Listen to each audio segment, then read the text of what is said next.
Welcome to the HR Happy Hour work break for a Friday. Karen Hunter with me today. Karen, how are you? Hey, I'm back again. I'm doing well. How are you doing? Fantastic. Of course, it's Friday. So first off, you took a much needed, much deserved little mini vacation this week. How was that? It must have been nice to just get a little bit of a break.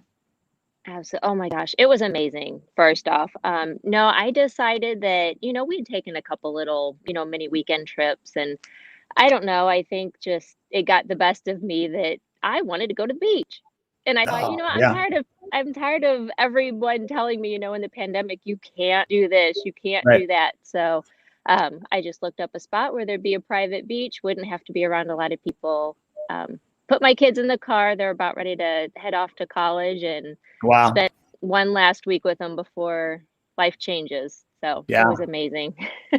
That's great. That's awesome. Well, I'm glad you were able to do that. You came back today, as a matter of fact, or what? I don't know when you came back, but you threw yourself back into work today, and all we did today was demo after demo after demo. We can maybe talk about those later. Those were fun. But since it is a Friday, Karen, and normally we try to make these shows fun, and we do them a little bit later. Today we're doing it now for various reasons. I didn't care. It's 5 o'clock somewhere, so Absolutely. I did prepare a new cocktail for today. Ooh. This is called the East Side Ricky. Dry gin, lime juice, simple syrup, cucumber, and mint leaves. Very good summery drink. I've never had this before. I'm just tasting it now for the first time. So here we go. Oh, that looks really good. Oh my God, that's excellent. That's like all you get is cucumber and mint, a little bit of the gin, a little sweet from the simple syrup. Highly recommend that for a summer cocktail. All I did was Google summer cocktails made with gin because that's what I had available to me.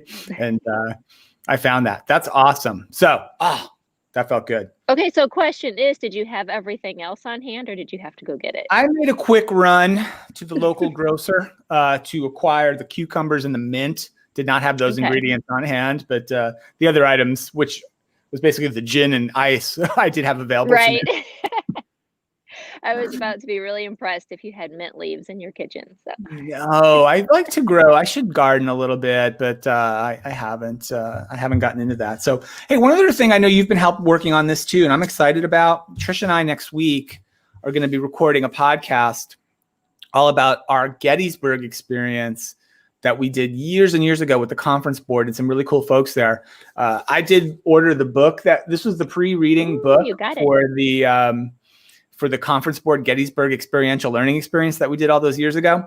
And so I'm going to try to bang through this again this weekend. I read it back then, but it was like 10 years ago. And I'm super excited both for that show and to read this book. And we have two great guests who've been on the show before. Dick Richardson and Rebecca Ray are both coming back to talk about the Gettysburg learning experience. We're recording it next week, and we're going to try to rush it out really quickly because it's such a great topic, great story. And I'm so excited to do this show. It's going to be one of my favorites. It's going to be a great one. I cannot wait. You've got some good reading this weekend. Yeah. So what else, Karen? I mean, you're vacationing, you're in the park, it looks like.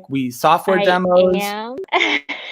I'm getting my outside time. Well, I tell you what, I was reading today. I came across this article. It was in Business Insider. So it gave a little bit of a perspective on some of the post-pandemic positives. So I figured I'd take a positive spin on it, because it's so easy to get down on all of the things we can't do and all that. And there have been a couple times along this journey, I guess we've been on, where I've said, you know what, I kind of like this. I hope it stays. One thing is people that I don't know staying 6 feet away from me. I'm kind of enjoying that. Yeah, I like that too. That's been a really good. But this article, it's basically how a London design firm, Priestman Good, has debuted their vision for what airline travel should look like post-pandemic. And they have a few good ideas. First off, wanted to kind of get your thoughts on this. They have said, obviously, we need more room, more privacy, all those kinds of things. But they're also talking about getting rid of the terms for business and economy class. They think that's outdated. It's time to switch it up. So they're basically saying that business class should be rooms and economy Rooms, would be okay. zones. So we would have Rooms rooms and and zones. zones on a Okay. plane. Okay, fair enough. How do you I feel like about that. that? Yeah, I'm good with that. I think so. Yeah, rooms and zones. I think I like that because it's funny that there's different ways to refer to this in different parts of the world. Like often in the U.S., we would call economy, which is pretty much the rest of the world would call it economy. It's sort of the main area of the plane. Mm-hmm. We used to call it coach all the time. Maybe we still do. Like I remember coach class being kind of the term for forever and ever. But I like business. I like rooms and zones. I like first class, of course, too. I don't know what we'd call that, like suites, maybe. Like if there's still a first class. That would be nice. But I tell you what, you'll have to check it out. It's it just allows a little, like I said, the privacy is great. They've got it set up where you can be socially distanced while also being on the flight, even in your zone. And less of the like crevices and things, so that the cleaning goes much easier. Tray tables not coming out until they bring you a snack or a drink, that it would be delivered on a table that they would then take away, so that you don't have all of those places that people touch all the time. So I kind of like that idea. Yeah, I do too. I've seen some interesting kind of designs about trying to figure out how to stagger the seating a little bit more in more creative ways to try to keep the middle seat from being right on top of the ones next to it and things like that. And some of the airlines, I know Delta for one for sure, because that's the airline I fly, is still blocking middle seats. I think Southwest might be too still. I mean, eventually that will probably end, but hopefully we'll be thinking about that more and more as we hopefully get back to normal soon. I have a couple other things I wanted to mention. We've been doing software demos all summer, you and I, and we did a whole bunch today. But there were two I wanted to shout out just because they were really, really cool and kind of, one is certainly friends of the show. Paychex did a great demo for us today. And I just want to shout them out one more time for how amazingly supportive they've been to both their customers, their 600,000 plus customers, and helping them navigate through the Paycheck Protection Program, both the application process and then the forgiveness process for that, which is ridiculously complicated. And they've done an amazing job to the tune of like $28 billion that they've helped their clients secure loans for. And then the other one I wanted to mention, because I thought have been staggering. Yeah, they've been amazing, and a great job for Tom Hammond and the team. And also the GoFluent demo we saw today, which was it's a platform to help people learn a new language, which I had never heard of before we saw them. We met with them today, and it was really cool. Now, I know you know the answer to this, Karen, because you were on the demo with me, but let's pretend you don't know, Karen. There are 8 billion people in the world. We'll throw this out to the audience, too, and maybe they can try to answer. There are about 8 billion people in the world, and GoFluent, and this is GoFluent data, so I'm assuming it's correct. I didn't vet this, but how many of the 8 billion people in the world can speak English relatively fluently as a first, second, or kind of third language out of the 8 billion? Drum roll, please. I know you know the answer. I know. And we actually real answer. It's about 1.5 billion. About 1.5 billion. And of those 1.5 billion we learned today, and I never would have thought about this, which was awesome, only about 350 million people, which is barely just a little bit over the whole population of the United States, honestly. Only about 350 million. Yeah, only about 350 million people are native English speakers, which I thought was incredible too. So here I was thinking, like, great big world out there.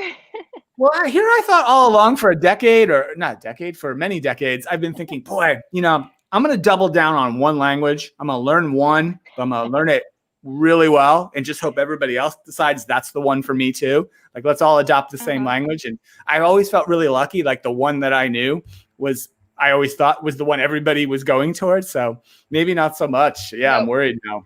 I hope but I thought that was cool. They were great too. Yeah, I don't even know, like for the United States, I feel like that, English is, I don't know, probably a smaller percentage than you'd think. Yeah. In our own country. Right. I guess that's kind of what I took out of that data was like, there's a lot of people here in the US who are not native speakers, which I get. That's great. A lot of immigrants and all that. That's super. It's awesome. But yeah, it's kind of cool. And then I thought about it some more and we were talking with them today. It's like, yeah, when we go to places like China, India, other places, billions of people who are not speaking English are not natively speaking English too. So Well, anyway, I'm doubling down on English, Karen. It's too late for me in life, I think, to go anywhere else. I would love to learn Mandarin. I feel like there's just no way. It's just, I think it'd be too hard for me. We'll just bring a translator. That's all. Yeah. All right. Well, this was awesome. Great. Oh, one last update for me. I mentioned at the end of the last show, Karen, I told Trish, as the show ended, I was going to make meatballs. That was my plan for last night. Yes. I did make the meatballs. They were awesome. I'm making pork meatballs. That's where I'm going these days because I've got my butcher box coming every 6 weeks. Ground pork. I did pork meatballs and sauce. It was amazing. And you can follow me on Pinterest for all those awesome details. So there you go. You're going to need to develop a board. I do have one. I've said this 3 times to Trish. She thinks I'm making it up. There is a board. You can find it. All my food's out there. All right. I'm going to look. Awesome. Well, Karen, you have a wonderful weekend. You too. I'm Thanks ready for it. Yeah, me too. I could tell I've started early. So thanks everybody for being with us all week. We'll be back next week for more work breaks, and have a wonderful weekend. And you can check out all the HR Happy Hour show archives right there. See, I learned how to do this on this little tool, Karen. Oh, that looks awesome. I love it. Awesome. All right. Have a great weekend, everybody. We'll see you later.